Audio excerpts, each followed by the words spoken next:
মৃত্যুর পর ব্যাংকে আপনার টাকা রয়ে যায়, অথচ আমরা আমাদের জীবদ্দশায় খরচ করার জন্য প্রয়োজনীয় টাকা পাইই না। একজন চীনা বিত্তবান মারা গেলেন। ভদ্রলোকের বিধবা স্ত্রী 200 কোটি টাকার মালিক হয়ে তার মৃত স্বামীর ড্রাইভারকে বিয়ে করে ফেললেন। সদ্য বিবাহিত ড্রাইভার মনে মনে বললেন, এতদিন জানতাম আমি আমার মালিকের জন্যই কাজ করেছি, এখন দেখি আমার হৃদয়বান মালিকই আমার জন্য শ্রম দিয়ে গেছেন। নিরেট সত্যিটা হচ্ছে, অধিক ধনবান হওয়ার চেয়ে দীর্ঘ জীবন লাভ করা বেশি জরুরি।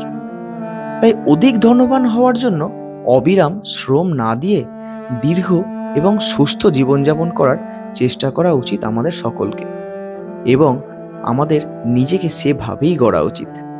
আমাদের জীবনের নানা ঘটনাতেই এই সত্যটি মর্মে মর্মে উপলব্ধি করা যায়। চলুন দেখে নেওয়া যাক। দামি এবং অনেক সুবিধা সম্পন্ন একটি মোবাইল ফোনের মাত্র 70% ব্যবহারই হয় না। একটি মূল্যবান এবং দ্রুত গতির গাড়ির 70% গতির অ্যাকচুয়ালি কোনো দরকারই হয় না। প্রাসাদতুল্য মহামূল্যবান অট্টালিকার 70% অংশে কেউ বসবাসই করে না। কারো কারো এক আলমারি কাপড় চোপড়ের বেশিরভাগ কোনোদিন পড়াই হয়ে ওঠে না। সারা জীবনের পরিশ্রমলব্ধ অর্থের 70% আসলে অপরের জন্যেই। আপনার জমানো অর্থ যাদের জন্য রেখে যাবেন, বছরে একবারও আপনার জন্য প্রার্থনা করা তাদের আর সময় হয়ে উঠবে না। তাহলে করণীয়টা কি? অসুস্থ না হলেও সুযোগ থাকলে মেডিকেল চেক আপ করুন। অতিরিক্ত দুশ্চিন্তা করবেন না। মানুষকে ক্ষমা করে দিন, রাগ পুষে রাখবেন না।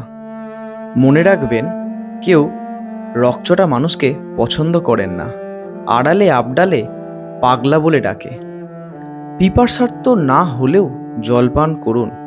শরীরের কার্যক্রম স্বাভাবিক রাখতে এর বিকল্প নেই। সিদ্ধান্তটি সঠিক জেনেও কখনো কখনো ছাড় দেবেন।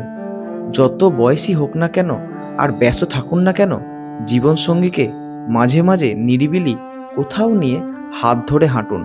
হোটেলে খাওয়াতে না পারলেও বাদাম বা ঝালমুড়ি খাওয়ান না, আর তাকে বুঝতে দিন সেই আপনার সবচেয়ে আপন। কারণ আপনার সব রকম দুঃসময় সেই পাশে থাকে বা থাকবেও। ক্ষমতাধর হলেও বিনয়ী হন।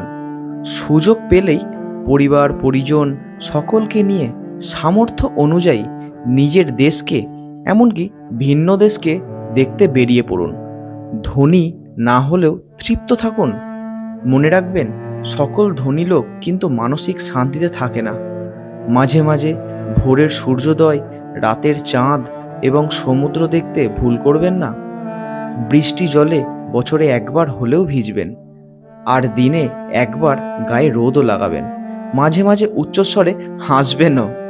জীবন তো একটাই, একে পরিপূর্ণভাবে বাঁচার চেষ্টা করুন। ভালো থাকবেন, সুস্থ থাকবেন, এটাই প্রার্থনা করি। জীবনে দম্ভ অহংকার এগুলোর কোনো মানে নেই আমাদের। আমরা শুধু পৃথিবীতে প্রাণ ভরে বাঁচতে এসেছি এবং সকলকে নিয়ে ভালোভাবে কিছু শুধুমাত্র সময় কাটাতে এসেছি। সেটুকুতেই আমাদের আনন্দ। আমাদের ভালো করে থাকা, ভালোভাবে চলা, এইটুকুই মানুষ আমাদের মনে রাখবে।